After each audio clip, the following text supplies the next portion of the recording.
சுகாதாரமான நாட்டு பசுக்களிடமிருந்து பெறப்பட்ட தமிழ் பால். பதப்பொருட்கள் இல்லாதது, கலப்படங்கள் இல்லாதது தமிழ் பால். நன்மை முழுமை.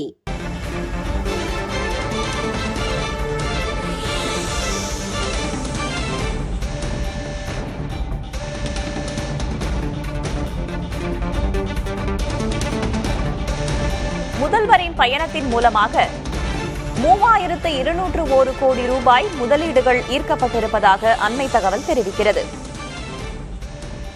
தமிழக முதலமைச்சர் மு.க.ஸ்டாலின் ஜெர்மனி சென்றிருக்கிறார். அங்கு வரலாற்று சிறப்புமிக்க முதலீடுகளை ஈர்த்திருப்பதாக தெரிவிக்கப்பட்டிருக்கிறது.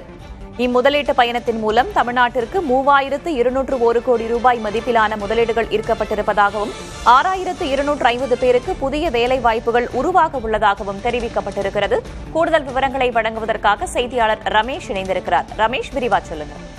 காற்றாலை மின்சாரம் உற்பத்தி செய்யக்கூடிய நோடஸ் குரூப் என்று சொல்லக்கூடிய நிறுவனம் தமிழகத்தில் முதலீடு செய்வதற்கு ஒப்புதல் கொடுத்திருப்பதாக தற்போது தமிழக அரசின் தொழில்துறை சார்பாக செய்தி குறிப்பு வந்திருக்கிறது. முதலமைச்சருடைய ஜெர்மனி மற்றும் இங்கிலாந்து பயணத்துல முதல் MOU என்று சொல்லக்கூடிய இந்த புரிந்துணர்வு ஒப்பந்தம் கையெழுத்தாகியிருக்கிறது. முதலமைச்சர் முன்னிலையில் இந்த கையொப்பம் என்பது நடந்திருக்கிறது. கிட்டத்தட்ட 250 பேருக்கு இதன் மூலமாக வேலைவாய்ப்பு உடனடியாக அவர்கள் தொழில் தொடங்கும் போது கிடைக்கும் என்று சொல்லப்படுகிறது.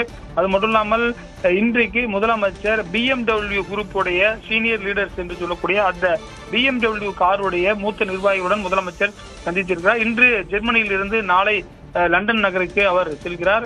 இன்றைக்கு கூட பாத்தீங்கன்னா ஒரு லைப்ரரியில போய் பார்த்த விசுவல்ஸ் தான் வந்தது. இந்த நிலையில தற்போது முதலமைச்சர் குறிப்பாக BMW காருடைய எலக்ட்ரானிக் வெஹிக்கிள் உற்பத்தி செய்யக்கூடிய அந்த தொழிற்சாலையும் முதலமைச்சர் தற்போது பார்வையிட்டிருக்கிறார். அந்த முதலீடு சம்பந்தமான பேச்சுவார்த்தையும் நடைபெற்று வருவதாக தமிழக அரசின் தொழில்துறை சார்பாக சொல்லப்பட்டிருக்கிறது.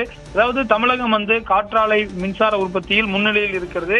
ஏற்கனவே கன்னியாகுமரி, ஆரல்வாய்மொழி போன்ற பகுதிகளில் அதிக அளவிலான காற்றாலை என கடல் காற்று வீசுவதால் அங்கு மின்சார உற்பத்தி நன்றாக இருக்கிறது. எனவே இந்த நோடெக்ஸ் குரூப் என்று சொல்லக்கூடிய விண்ட் டர்பைன் மேனுபேக்சர் அந்த டர்பைன், அதாவது காற்றாலைகளுக்கு தேவையான அந்த ரெக்கைகள் தயாரிக்கக்கூடிய தொழிற்சாலை தமிழகத்தில் வர இருக்கின்றது. வேதவள்ளி, இதைத் தொடர்ந்து வேறு என்னென்ன ஒப்பந்தங்கள் கையெழுத்தாக உள்ளன வரும் நாட்களில்? நாளை முதலமைச்சர் கேம்பிரிட்ஜ் பல்கலைக்கழகத்தில் நடைபெறக்கூடிய ஒரு நிகழ்ச்சியில 2 நாள் பங்கேற்கிறார். அதற்கு பிறகு செப்டம்பர் 4ஆம் தேதி முதலமைச்சர் ஆக்ஸ்போர்ட் பல்கலைக்கழகத்தில் தந்தை பெரியாருடைய படத்திறப்பு விழாவில் பங்கேற்று அதில் உரையாற்றுகிறார். தொடர்ச்சியாக குறிப்பாக இங்கிலாந்து தலைநகர் லண்டன்ல இருக்கும்போது அவர் பல்வேறு விதமான ஒப்பந்தங்களுக்கு வாய்ப்பு இருப்பதாக சொல்லப்படுகிறது. குறிப்பாக முல்லை பெரியாறு அணையை கட்டிய பென்னி குயிக் சிலை தமிழக அரசு சார்பில் கட்டப்பட்டது. அந்த இடத்திற்கும் முதலமைச்சர் செல்வார் என்று எதிர்பார்க்கப்படுகிறது. வேதவள்ளி, தகவல்களுக்கு நன்றி ரமேஷ்.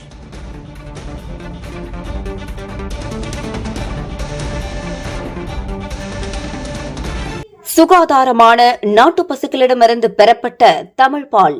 பதப்பொருட்கள் இல்லாதது, கலப்படங்கள் இல்லாதது தமிழ் பால். நன்மை முழுமை.